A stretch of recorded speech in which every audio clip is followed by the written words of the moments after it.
주님의 몸된 성전에서 여러분들을 만나게 됨을 진정으로 기뻐합니다.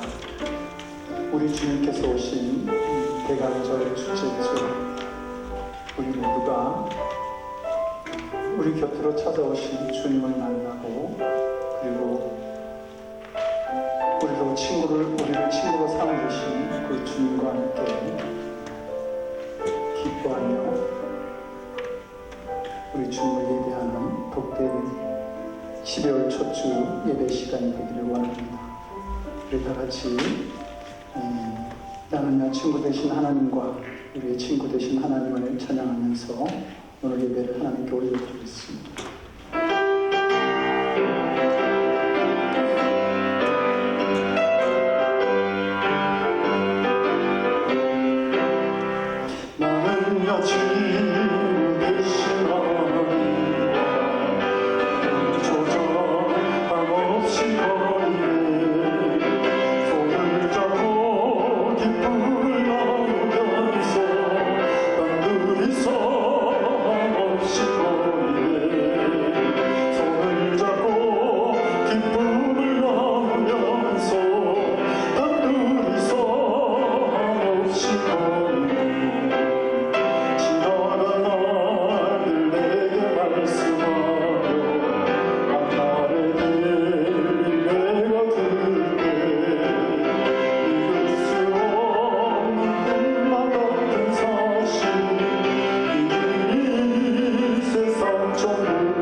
지존하셔서 지존하신 주님 앞에 찬양 인내송 하심으로 하나님께 영광 돌립니다.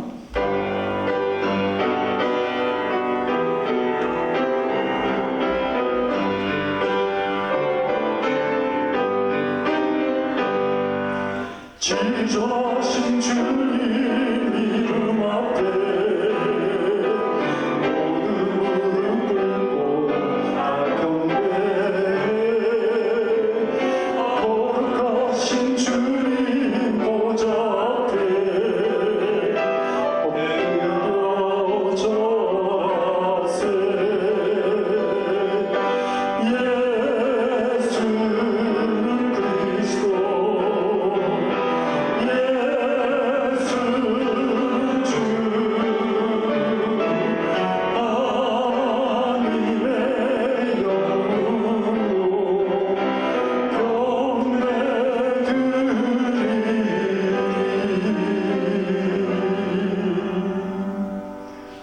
사도신경을 고백하심으로 우리의 신앙을 하나님께 올려드립니다.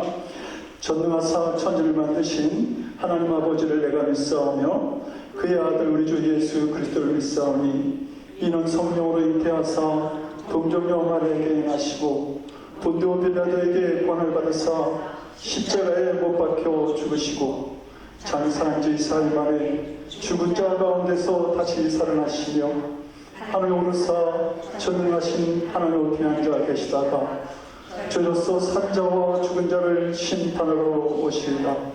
성령을 믿사오며 거룩한 공예와 성도가 서로 교통하는 것과 죄를 사하여 주시는 것과 몸이 다시 사는 것과 영원히 사는 것을 믿사옵나이다. 아멘.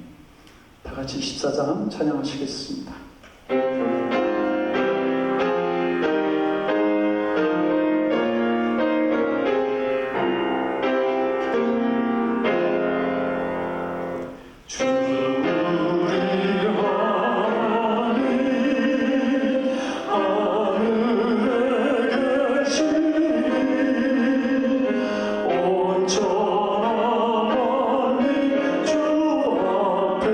전소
승리한 우리들 더 깊은 소리 높여서 감사드려 창조주 하나님 내 주님 되시니 주 앞에 나도 엎드려 경배하네.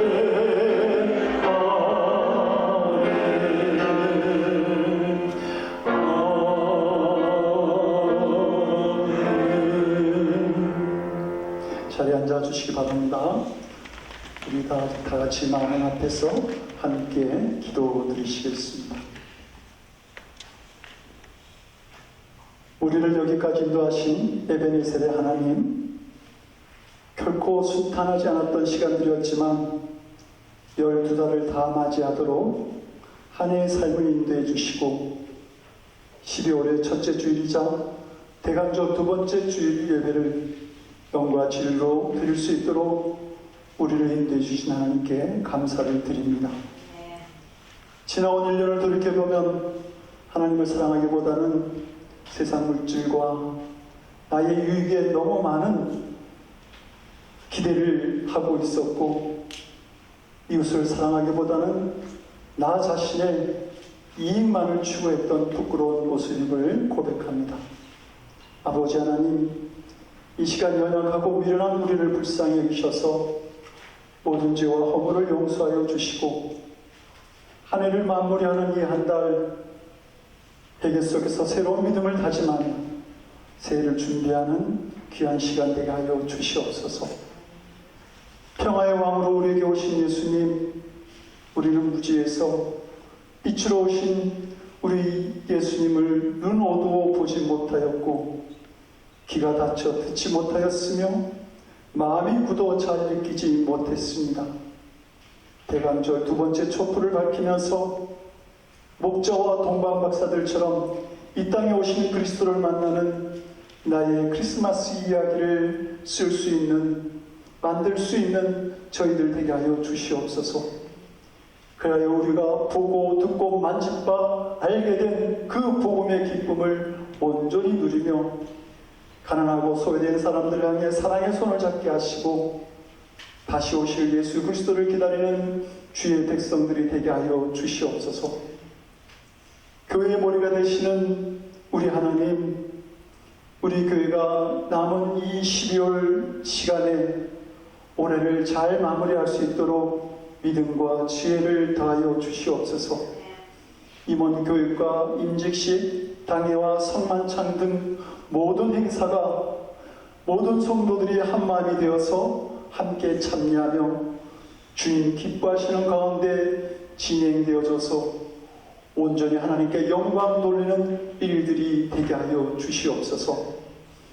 예배드리는 저희의 마음을 활짝 열어주셔서 오직 주님만을 바라보며 찬양과 기도, 말씀을 듣는 중에 하나님의 임재를 경험하는 귀한 시간 되기를 바라오며 우리의 생명이요 구원이 되시는 우리 주 예수 그리스도를 받들어 간절히 기도드리옵나이다. 아멘.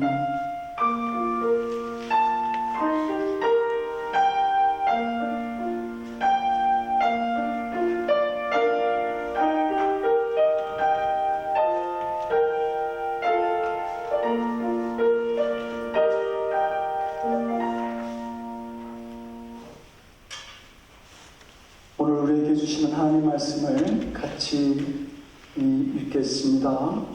로마서 5장 6절에서 8절까지의 말씀, 3절 말씀이니까 우리 모두 합독해서 한 목소리로 이 3절 말씀을 읽도록 하겠습니다. 시작. 우리가 아직 연약할 때에 기약대로 그리스도께서 경건하지 않은 자를 위하여 주셨도다. 의인을 위하여 주는 자가 쉽지 않고 선인을 위하여 영광을 주는 자가 혹 있거니와 우리가 아직 죄인이었을 때에 그리스도께서 우리를 위하여 죽으심으로 하나님께서 우리에 대한 자기의 사랑을 확증하셨느니라. 아멘. 기도하겠습니다. 전능하신 아버지 하나님, 이 땅에 많은 소식들이 들리고 있지만 우리 아기 예수 이 땅에 오신 그 소식만큼 귀한 것이 없는 줄로 압니다.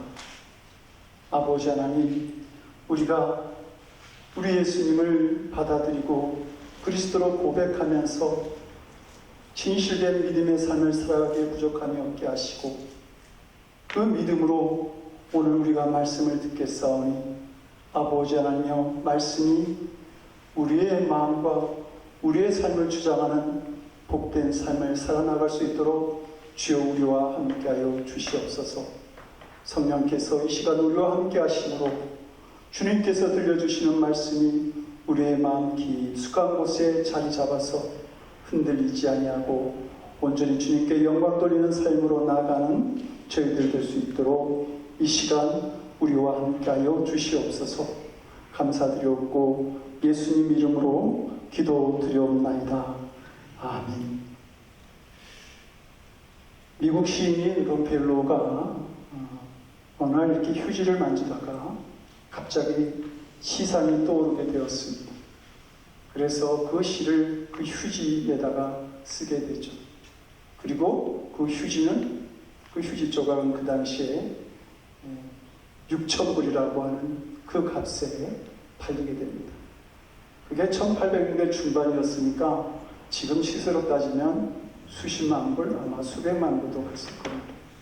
한낱 휴지 조각인데 롱펠로의 문학성이 더해짐으로 귀한 가치를, 금보다 귀한 가치를 가지게 된 것이죠.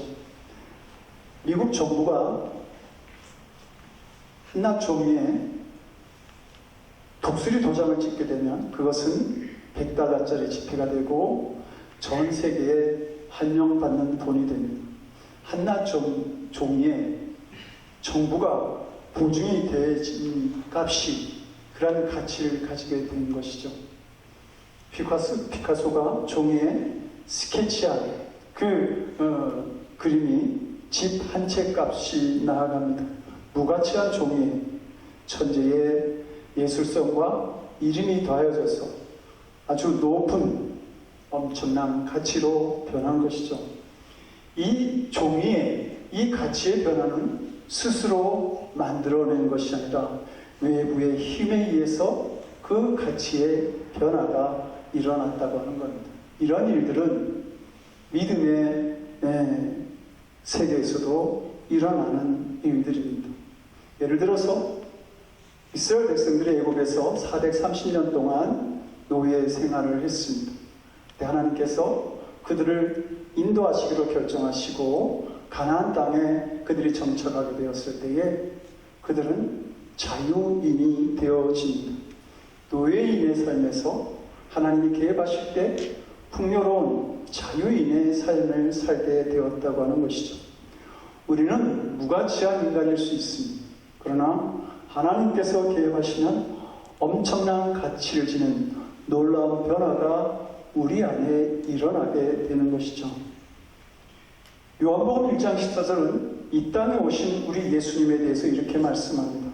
말씀이 육신이 되어 우리 가운데 거하시네 우리가 그의 영광을 보니 아버지의 독생자의 영광이요 은혜와 진리가 충만하더라. 이 땅에 오신 우리 예수님이 하나님의 은혜를 충만히 가지고 오셨다는 말씀입니다. 말하자면 하나님의 은혜는 예수님을 통해서 구체적으로 우리에게 다가오는 것이죠. 그리고 오늘 우리가 봉독한 본문은 예수님이 우리에게 주시는 두 가지 은혜를 말하고 있습니다. 하나는 하나님의 놀라우신 은혜를 받을 만한 가치가 없는 죄인이라고 하는 사실을 가르쳐준다고 하는 사실이고, 두 번째는 하나님께서 확증하신 그 넘치는 사랑을 우리가 받았다. 그 예수 그리스도를 통해서 그것을 알게 된다라고 하는 겁니다. 로마서 3장 23절은 이렇게 말씀합니다. 모든 사람이 죄를 범하였음에 하나님의 영광에 이르지 못하였다. 우리가 죄인이다. 모든 사람, 우리가 죄인이라고 하는 사실을 분명하게 선언하고 있습니다. 그런데 여기 범하였음에라고 하는 이 말씀은 과거형으로 되어 있습니다. 그러니까 우리가 태어나기 전부터 우리가 죄 가운데 태어났다라고 하는 사실을 말하여 주고 있는 겁니다. 심리학자들에 의하면 사람의 성격이라고 하는 게 태어나기 전에 DNA에서 50%가 형성되어지고 태어나서 환경에 의해서 50%가 만들어진다고 합니다. 성격이 그렇게 형성되어지는 것처럼 우리가 가지고 있는 죄도 나기 전부터 우리 안에서 가지고 태어난다라고 하는 것이죠. 그리고 죽을 때까지 우리는 죄를 만들어 가면서 그렇게 살아가는 것이고 계속 죄 아래서 살아가는 것입니다. 우리가 죄인이라고 하는 것, 그것이 모든 사람이 가지고 있는 현실인 것이죠. 근데 많은 사람들이 착각하며 살아가지 않습니까? 나는 그래도 좀 괜찮은 사람이야. 뭐 이렇게 생각한다고 하는 것이죠.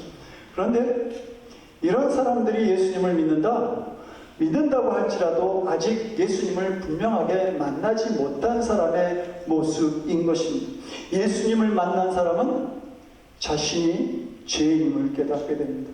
눈물을 흘리게 됩니다. 회개하게 됩니다. 그리고 예수님을 깊이 알아가면 알아갈수록 더 자신의 죄인됨을 보게 됩니다. 사도 바울이 신약 성경을 썼는데 13권의 신약 성경을 썼어요. 비교적 초기에 쓴 것이 고린도전서고 중기에 쓴 게 에베소서입니다. 그리고 그가 죽기 전에 쓴 게 아들과 같이 여겼던 디모데에게 보내는 디모데 전후서입니다. 근데 이 바울이 초기에 썼던 고린도전서에서는 자기를 소개할 때 뭐라 그러냐면 나는 사도 중에 지극히 작은 자다. 사도라고 말합니다. 근데 중기에 쓴 에베소서에서는 나는 성도 중에 지극히 작은 자보다 더 작은 자다. 성도라고 말하죠. 그리고 그가 마지막에 쓴 디모데전서에서는 디모데전서 1장 15절에서 이렇게 말합니다. 나는 죄인 중에 괴수다. 처음에는 나는 사도야 그랬다가 그 다음에 성도 그랬다가 그 다음에는 죄인인데 그 죄인 중에서도 괴수야. 예수님을 깊이 알아가면 알아갈수록 자신의 죄인됨을 더 분명하게 보게 되고 알게 된다는 사실입니다. 성도 여러분, 그렇다면 내가 죄인이야. 그렇다고 한다면 죄에 대한 용서가 필요하다는 사실을 알게 되지 않을까요? 내가 죄 사함 받아야 돼. 그런 존재임을 알게 되지 않을까요? 터커 선교사님이 계셨습니다. 그분은 인도인들을 구하기 위해서 맨발로 다니면서 전도를 선교를 하고 다녔습니다. 그런데 힌두교 승려가 자꾸 찾아와서 야 논쟁 좀 해보자. 너희가 믿는 교리는 뭐고? 뭐를 자꾸 이제 찾아와서 논쟁을 걸어왔습니다. 그래서 이 터커 선교사가 그 힌두교 승려에게 얘기를 하죠. 나는 예수님의 종인데 논쟁하는 거 별로 좋아하지 않습니다. 그래서 나는 단 한 가지 질문을 당신에게 하고 싶습니다. 당신은 하루에 몇 번 죄를 당신은 말이나 행동이나 생각을 통해서 하루에 몇 번 죄를 짓는 것 같습니까? 그랬더니 이 힌두교 승려가 글쎄요, 고개를 이렇게 가우뚱거리는 것 한 5번 짓습니까? 그랬더니 그보다 조금 더 짓는 것 같아요. 그럼 한 10번 짓습니까? 글쎄요, 말과 행동과 생각까지 합하면 10번이 조금 넘을 것 같은데요. 그럼 한 50번 합니까? 그것까지는 아닌 것 같습니다. 그럼 당신이 한 10번 죄를 짓는다고 생각합시다. 그럼 하루에 10번을 죄를 짓는다고 생각하고 당신이 30년을 산다고 생각했을 때에 당신이 일생 동안 10만 번이 넘는 죄를 짓게 되는데 당신은 그 죄를 어떻게 처리할 생각입니까? 그 죄를 처리할 수 있는 방법을 당신은 알고 있는지요? 그러자 그 승려가 침울한 목소리로 나는 그 방법을 잘 모르겠습니다. 어떻게 될지를 모르겠습니다. 그러자 터커 선교사가 말하죠. 나는 그 방법을 알고 있습니다. 예수 그리스도께서 십자가에 자신의 몸을 들이심으로 나의 죄를 다 사하여 주셨습니다. 그래서 나는 예수님을 믿어서 죄 사함을 받았고 이제 죄 없는 자가 되었습니다 라고 이야기를 합니다. 성도 여러분, 우리가 죄인이라고 할 때 죄 사함 받는 은혜가 있어야 되죠. 근데 그것은 어디로부터 오는 것이냐? 우리를 대신해서 십자가에 보혈을 흘려주신, 희생 제물이 되어주신 예수 그리스도로부터 우리에게 오게 되는 것입니다. 하나님께서 이스라엘 백성들이 애굽에서 출애굽할 때에 주신 절기가 있죠. 유월절 절기입니다. 6월 넘어가는 절기를, 천사들이 넘어가는 절기를 주셨습니다. 그때 그 집에 양의 피가, 그 집의 문에 양의 피가 발라진 집은 그 안에 어떠한 죄인이 있든, 그 죄인이 살인자라 할지라도 그 양의 피가 발라지는 죽음의 천사는 그대로 넘어가는 용서의 은혜를 허락해 주셨습니다. 그런데 세례요한이 예수님을 보면서 뭐라고 그럽니까? 세상 죄를 지고 가는 하나님의 어린 양을 보라 그랬습니다. 예수님께서 유월절 어린 양이 되셔서 우리의 죄를 씻어주신다. 우리의 죄를 씻어주시는 분이 유월절 어린 양이 되신 예수님이라고 가르쳐주고 있는 것이죠. 예수님께서 십자가에서 흘리신 보혈이 우리가 어떤 죄를 지었던지 간에 그 죽음에서부터 우리를 구해주시는 능력과 은혜가 된다는 겁니다. 우리 백성들이 출애굽을 하기 전에 유월절 아침에 일어났습니다. 죽음의 천사가 밤사이에 지나가고 난 그날 아침 그들이 일어났을 때에 여기저기서 들리는 울음소리를 듣게 됩니다. 자기 아들을 잃어버리고 자기 형제를 잃어버린 슬픔 때문에 우는 사람들의 소리였습니다. 그럴 때 그 사람들이 생각하지 않을까요? 나는 저들과 같은 죄인인데, 아니 나는 저들보다 더한 죄인일 수도 있는데 어린 양의 피로 내가 구원을 받았구나, 죽음으로부터 살아남을 입었구나, 그 은혜를 입게 되었구나, 얼마나 감사한 일인가 라고 생각하지 않았을까요? 예수님의 은혜를 알게 된 사람들의 특징은 내가 죄인이라고 하는 것을 알게 되는 것이고, 그리고 이 많은 죄에서 내가 사함받았다라고 하는 것, 죽음의 권세로부터 자유함을 입게 되었다라고 하는 것에 대해서 그것을 깨닫고 기뻐하는 삶을 살게 된다고 하는 겁니다. 성도 여러분들은 어떤지요? 내가 죄로부터 용서받았어. 이것에 대한 감사와 감격과 기쁨이 여러분들에게 있는지요?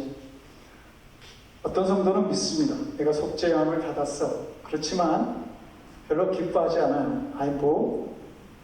예수님 믿는데 별로 받는 복이 없네. 이렇게 생각을 합니다. 속죄함의 은혜를 모르기 때문에, 속죄함 받는 은혜를 모르기 때문에 그런 말을 하는 것이죠. 성도 여러분, 만약에 여러분들이 과거의 지은 죄가 다 드러난다고 한다면 얼마나 부끄럽겠습니까? 사랑하는 사람, 존경하는 사람 얼굴을 쳐다볼 수 있겠습니까? 이틀 전인가요? 조진웅이라고 하는 한국의 굵은 손을 가지고 연기를 했던 그 조진웅이라고 하는 배우가 그 탤런트 생활에서 은퇴한다고 선언을 했습니다. 근데 그 선언한 이유가 뭐죠? 자기가 과거에 지었던 죄가 드러났기 때문입니다. 별 면목이 없기 때문에 이 연예계 생활을 은퇴하겠다고 그가 선언한 것을 우리가 압니다. 물질의 복, 건강의 복, 성공의 복이 다 기약이 있죠. 그러나 천국에 가서 보면 그것은 아무것도 아니에요. 내 죄가 사함받은 복이 가장 크다고 하는 사실을 알게 되는 것입니다. 그 자리에서는, 주님을 만나는 그 자리에서는 다른 복은 의미가 없어요. 내 죄의 사함을 받고 예수 그리스도를 통해서 내 죄의 사함을 받고 내가 하나님을 만나는 복이 가장 크다는 것을 우리는 알게 됩니다. 예수님을 핍박했던 바울이 사도의 은혜를 누리게 되죠. 그런데 그것이 그의 공로로 만들어진 것입니까? 아니요. 이 바울의 놀라운 변화라고 하는 것은 믿는 자들을 핍박하는 자신을 찾아오셔서 자신의 모든 죄를 사하시고 사도로 삼아주신 그 예수님의 은혜를 그가 경험하였기 때문에 사도 바울의 놀라운 변화가 일어날 수 있었던 것입니다. 그래서 이 바울은 나에게 찾아오신, 죄인된 나에게 찾아오신 이 예수님의 은혜를 그가 기억하면서 예수님을 위해서 헐벗고 굶주리고 매를 맞고 도망다니는 생활을 해도 기뻐할 수 있었고, 그리고 주를 위해서 생명을 내놓으면서도 찬송할 수 있었던 것이죠. 바울의 놀라운 변화와 구원받은 자의 삶이 하나님의 은혜로 만들어진 것처럼 우리가 구원받은 은혜를 누릴 것 역시 우리가 구원받을 자격이 있어서 그 은혜를 누리는 것이 아니라고 하는 겁니다. 집을 나간 탕자가 자신의 죄를 깨닫고 아버지께로 돌아갈 생각을 하죠. 그러면서 그가 이렇게 말합니다. 지금부터는 아버지의 아들이라 일컬음을 감당하지 못하겠나이다. 나를 품꾼의 하나로 써주소. 성도 여러분, 이것이 우리의 헌신이고 이 탕자와 같은 게 우리의 헌신이고 우리가 고백해야 될 믿음의 내용들입니다. 그러나 이 탕자를 본 아버지는 뭐라고 말합니까? 이 내 아들은 죽었다가 다시 살아났으니 내가 잃었다가 다시 얻었노라. 그러면서 아들임을 증명하는 가락지를 끼우고 잔치를 베풀고 그를 아들로 품어 주시지 않습니까? 우리 역시 그런 것이죠. 우리가 자격이 있어서 하나님의 자녀가 되고 아들이 된 것이 아니라는 것이죠. 하나님의 은혜로 말미암아 하나님의 자녀가 되었다라고 하는 것입니다. 우리의 구원이 전적인 하나님의 은혜에서 출발했다라고 하는 이 확신이 바로 우리가 받아들여야 되는 하나님의 은혜의 이야기들입니다. 그런데 어떤 사람은 그렇게 생각해요. 나는 책임적인 인간으로 살 거야. 그래서 내가 지은 죄값에 대해서는 내가 치르면서 살아갈 수 있어. 뭐 이렇게 생각합니다. 그런데 그런 교만 때문에 하나님의 은혜 속에 들어가지 못하게 된다고 하는 겁니다. 아주 제가 오래전에 읽었던, 너무 오래전에 읽어서 기억이 잘 나지 않지만 만다라라고 하는 그 불교에 관한 소설책이 있습니다. 거기에 아주 인상적인 장면은 한 스님이 자기의 행위를 통해서 구원을 얻고자 자기의 손가락을 태우기 시작합니다. 왼쪽 손가락 5개를 다 태웁니다. 방 안에는 살이 타는 냄새가 납니다. 그러나 그것을 다 태워도 그는 절망하고 괴로워합니다. 그는 자기의 고행을 통해서 어떻게 보면 구원을 받고 열반이라고 하는 그 행복한 세계에 도달하고 싶었는데, 그런데 결국 그렇게 노력을 해도 그 자리에 이를 수 없었기 때문에 그는 절망하죠. 부패한 인간의 마음, 그리고 죄인된 인간의 행위로는 어떤 구원도 발견할 수가 없었기 때문입니다. 그러므로 하나님의 은혜를 구하지 않는다, 그것은 교만이라고 할 수 있습니다. C.S. 루이스는 이렇게 말합니다. 하나님의 완전한 용서를 바라지 않는 것, 그것은 스스로 하나님 위에 있는 재판관이 되려고 하는 것이다. 오늘 우리가 봉독한 본문을 보게 되면 하나님이 우리에게 베푸신 은혜에 대해서 하나님께서 예수님의 십자가 희생 제물을 통해서 우리에 대한 자기의 사랑을 확증하셨다. 예수 그리스도의 십자가의 은혜를 통해서 우리를 향한 하나님의 사랑을 확증하여 보여주셨다라고 말씀합니다. 그러므로 하나님의 은혜를 누리는 사람들은 하나님께서 나를 사랑하신다, 나를 사랑하신다라고 하는 확신을 가지게 되는 것이죠. 그래서 예수님을 만난 사람은 자신의 죄와 허물, 무능에 대해서 잘 알지만 낙심하거나 좌절하지 않습니다. 십자가에서 자신을 향한 하나님의 사랑을 볼 수 있기 때문입니다. 성도 여러분들은 하나님께서 나를 사랑하신다, 라고 하는 확신을 갖고 계시는지요? 이 믿음이 엄청난 복인 것입니다. 이 하나님의 사랑은 우리의 삶을 바꾸고 혁명적인 변화를 가져오기 때문입니다.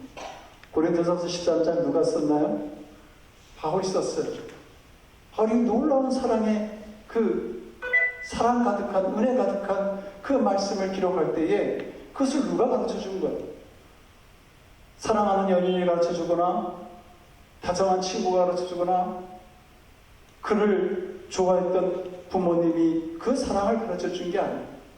예수 그리스도의 십자가 안에서 자신을 향해서 사랑을 고백하시고 내가 너를 사랑한다라고 호소하시는 그 하나님의 은혜를 바울이 보았기 때문에 그 놀라운 사랑의 장이라고 하는 말씀을 바울이 쓸 수 있었던 것이죠. 그리고 그가 그러한 사랑을 깨달았기 때문에 사울이 아니라 바울의 삶을 살아가고 자기의 유익이 아니라 예수님을 위해서 자기를 기꺼이 희생할 수 있는 그 받은 바 은혜가 너무 좋아서 감당할 수 없어서 자기의 생명을 내어놓고 그 복음을 전하는 믿음의 사도가 될 수 있었다라고 하는 겁니다.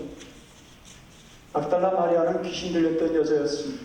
그리고 행실도 별로 좋았던 것 같지 않습니다. 이런 사람을 좋아하고 사랑할 사람은 이 세상에 아마 없을 것입니다. 그런데 예수님은 이 막달라 마리아를 사랑하여 주시죠. 예수님의 사랑은 우리가 연약하고 경건하지 못할 때 주시는 사랑이고 그리고 사랑이기 때문에 고귀하고 값진 사랑입니다. 근데 성도 여러분, 우리가 받고 있는 이 사랑, 하나님으로부터 받고 있는 사랑이 바로 막달라 마리아가 받고 있는 사랑임을 여러분은 아십니까? 우리가 이런 사랑을 막달라 마리아가 받았던 사랑을 우리가 받고 있다라고 하는 확신을 우리가 가지게 된다고 한다면 좌절과 수치심과 어려움을 느끼지 아니할 것입니다. 그러므로 로마서 8장 37절은 말합니다. 그러나 이 모든 일에 우리를 사랑하시는 이로 말미암아 우리가 넉넉히 이기느니라. 그러나 하나님의 사랑을 믿는다고 하면서도 열등감과 좌절감과 낙심에 사로잡혀 사는 사람들이 많죠. 하나님의 사랑을 그 예수 그리스도의 십자가의 희생제물을 통해서 우리에게 보여주신 그 하나님의 사랑을 확신하지 못하기 때문에 그렇습니다. 예수님을 믿고 하나님의 자녀가 되었으니 앞으로 나와 우리 가정이 잘 되었으면 좋겠다. 기대하는 사람이 있는가 하면 또 하나는 말할 수 없는 죄인이었던 나를 위해 독생자 주신 하나님께서 반드시 나와 우리 가정 위에 복을 주실 것이다. 확신하는 사람이 있습니다. 그런데 기대하는 것과 확신하는 것은 틀리죠. 기대라고 하는 것은 어려움을 극복할 힘을 갖지 못하지만 확신이라고 하는 것은 고난과 어려움을 이기게 하는 힘이 있는 것입니다. 성도 여러분, 우리는 하나님의 사랑과 은혜에 대해서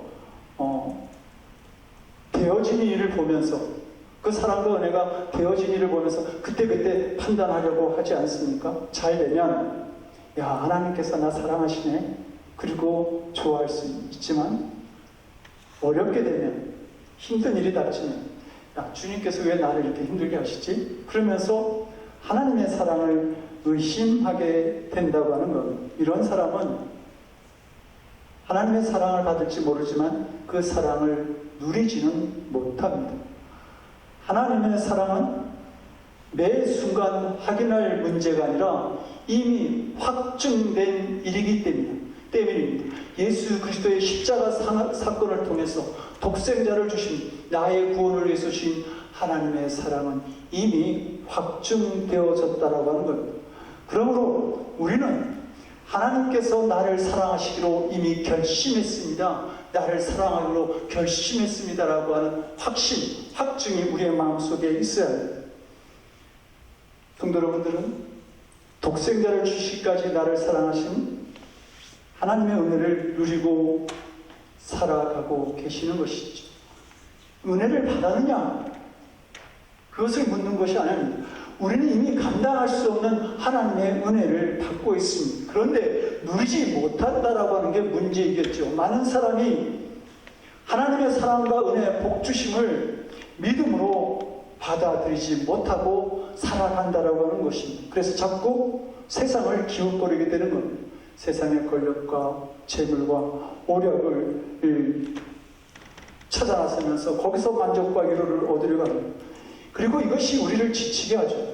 그리고 그것을 따라가다 보면 우리를 절망하도록 만드는 이 세상의 유혹들을 만나게 되는 것입니다. 그러므로 성도 여러분, 우리는 먼저 우리의 문제를 볼 줄 알아야 합니다. 그리고 우리에게 보여지는 주님의 은혜를 깨달을 수 있어야 하는 것이죠.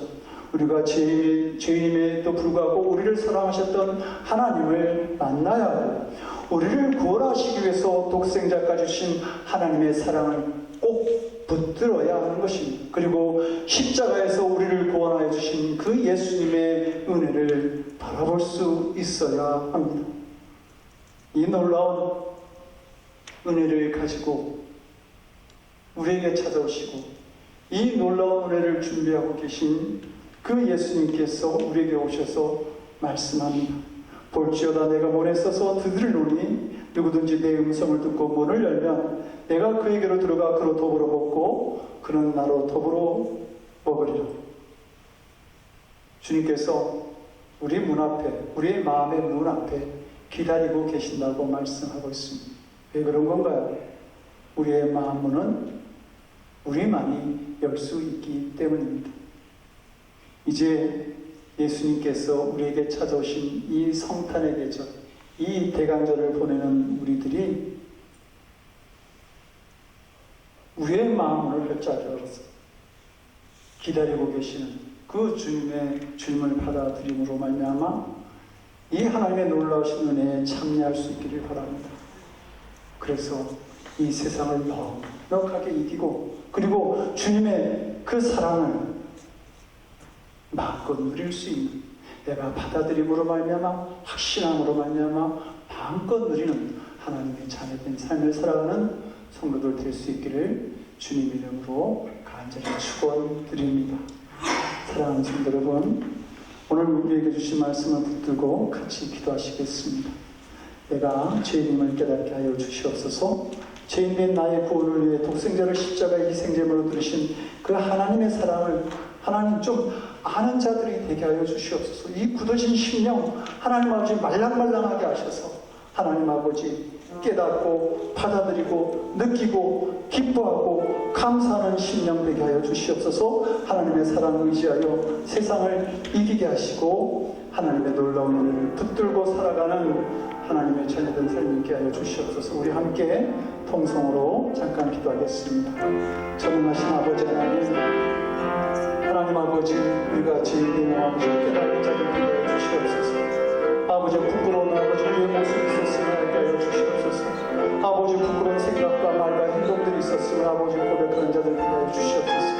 죄인된 삶을 살아갔던 저희들 아버지 하나님, 국민을 계시고 독생자를 허락하신 하나님의 은혜를 깨닫는 자들 되게 하여 주시옵소서. 아버지 하나님, 독생자를 십자가에 못 박히시기까지 아버지 우리를 사랑하시고 아버지 우리를 구원하여 주신 그 하나님의 놀라운 은혜를 깨닫는 저희들 되게 하여 주시옵소서. 받아들이는 자들 되게 하여 주시옵소서. 말로만 아버지 하나님 얘기하는 자들이 아니라 우리의 심령 중심에 아버지 나를 사랑하신 그 하나님의 놀라운 사랑을 깨닫는 자들 되게 하여 주시옵소서. 보는 자를 되게 하여 주십시오. 강팍한 우리의 심령 아버지는 찾아와 주시옵소서. 녹여 주시옵소서. 아버지는 우리의 마음을 열게 하여 주시옵소서. 아버지여, 우리는 얼마나 교만하고 강팍한지요. 그 놀라운 은혜를 아버지 하나님 우리가 바라보면서도 아버지 들으면서도 우리의 마음을 열지 않고 그 사랑을 믿지 않고 확정하지 않고 그래서 세상을 길거리고 힘든 삶을 살아가는 저희들이 있습니다. 아버지여, 얼마나 놀라운 사랑으로 우리를 찾아오셨습니까? 그 귀한 은혜 아버지 우리가 받고 있음을 깨닫게 하여 주시옵소서. 제발 아버지 그 은혜 붙들고 살아가는 자들 되게 하여 주시옵소서. 아버지 하나님여, 그 은혜 감당할 수 없어서 자기 목숨 내어놓고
죄인된 우리를 사랑하시며 독생자를 허락하신 아버지 하나님, 우리 모두가 내가 죄인임을 깨닫게 하시고 죄인된 나의 구원을 위해서 독생자를 이 땅에 보내신 하나님의 사랑, 그 놀라우신 사랑을 아는 자들이 되게 하여 주시옵소서. 이 죄인의 구원을 위해서 당신의 몸을 십자가에서 희생제물로 드리신 그 남김없이 피를 다 흘리시고 우리를 향한 사랑의 고백을 하신 그 예수님의 은혜도 깨닫는 자들 되게 하여 주시옵소서. 그래서 그 하나님의 은혜로 말미암아 힘들고 어려운 세상 살아갈 때에 능히 이기게 하시고 이 성탄의 계절 그 은혜를 나누는 저희들 되게 하시며 하나님의 은혜 속에서 이 세상을 넉넉히 기쁨으로 살아가는 저희들 되게 하여 주시옵소서. 우리의 그리스도 되시는 우리 주 예수 그리스도 이름 받들어 간절히 기도드리옵나이다. 아멘. 304장 다 같이 찬송하시겠습니다.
좋으신 아버지 하나님, 우리에게 독생자를 허락하시기까지 귀한 사랑을 허락하시니 감사하고 예수 그리스도의 십자가 은혜로 우리가 구원받은 자의 삶을 살아가게 하시네 감사하여 아버지 하나님이여 우리가 믿음을 고백하며 이 시간 예물을 드렸습니다.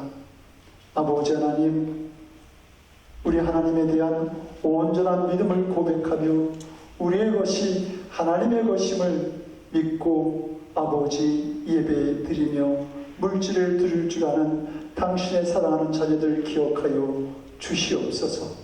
아버지, 저들의 그 아름다운 믿음을 축복하여 주셔서 아버지 하나님, 저들이 그 믿음을 붙들고 하나님께 간구하거든 무엇이든지 넘치도록 허락하시고 그 믿음으로 살아갈 때에 저희들에게 필요한 것들 아버지 하나님, 그것이 무엇이든지 마음껏 넉넉하게 허락하시는 하나님의 은혜를 경험하며 살아가는 당신의 사랑하는 자녀들로 주여 인도해 주시옵소서. 그리고 저희들이 드린 물질이 하나님을 기쁘시게 하는 곳에 사용되어질 수 있도록 그 은혜 또한 저희들에게 허락하여 주시옵소서. 모든 것이 하나님의 은혜임을 믿고 감사드리며 우리 주 예수 그리스도를 받들어 간절히 기도드리옵나이다. 아멘. 자리에 앉아주시기 바랍니다.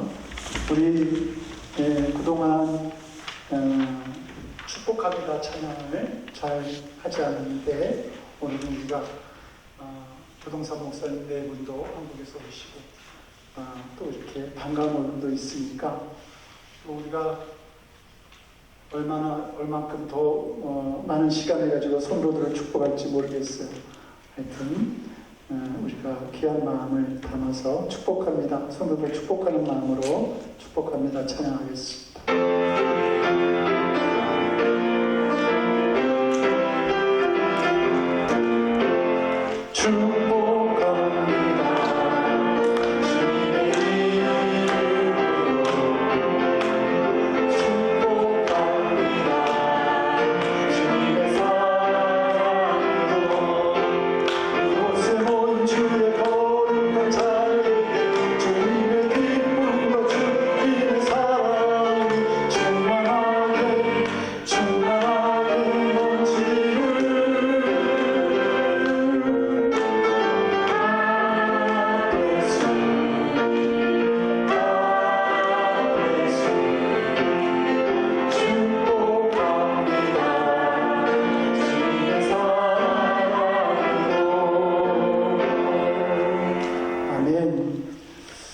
먼저 광고 오늘 주보에는 안 되어 있지만 우리 김재건 권사님 지금 교통사고 당하셔서 계속 변호사 만나서 그 보상 문제를 논의하시고 그리고 병원에 이제 치료 받으러 다니고 계신 제가 연락드렸더니 지금 방금 치료받고 나오는 중인데 목사님 당분간 좀 제가 몸이 이래서 교회 나가는 게 좀 힘들 것 같습니다. 이렇게 얘기를 해 주셨어요.